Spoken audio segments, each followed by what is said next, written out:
look, human beings, we can't help ourselves but compare ourselves to others. And comparison is the deadliest thing we can do to ourselves, because we will always come up short. And Right. all it does is exaggerate all of our insecurities. It's okay to enjoy other people's success, but you let them live their lives and you live your life. Oh, and by the way, they're curating their social media. That's not really their life. And so you're making decisions based on how you feel, based on their curated things. I know, I've talked to so many millennials. I know somebody who's out of work, really depressed, and yet she goes and does all these things so she has the appearance of this amazing, successful life.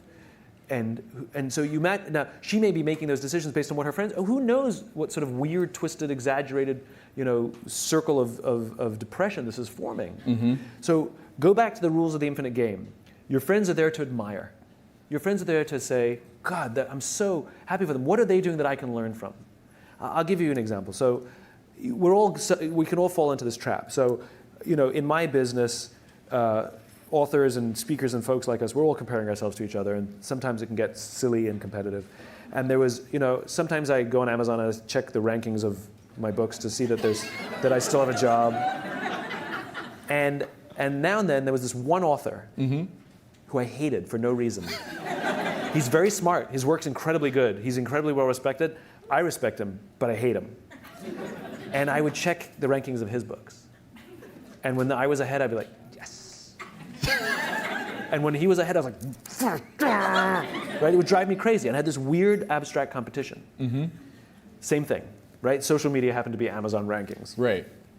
And I would check in all the time. I'd always check in, mine, his, nobody else, just mine and his. Anyway, we were, I was at an event and we were interviewed together on the same stage. And the interviewer decided to let us introduce each other. So I went first. I had to introduce him. And this is what I said. I looked at him and I said, you make me very insecure. I said, because all of your strengths are all of my weaknesses. And every time I see you do well, it just reminds me what I'm bad at. That's how I opened up. He turned to me and he said, funny, I feel the same way about you.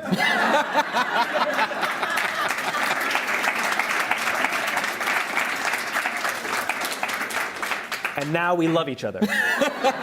Because I realized that he's really good at what I'm bad at. So by me getting to know him and really learning to love him, I'm realizing I'm getting better at those things. And I'm taking more pride in the things that I'm good at rather than thinking I have to be good at everything he's good at, right? So it's healthy to grow our own strengths and rather than be intimidated by the strengths of others.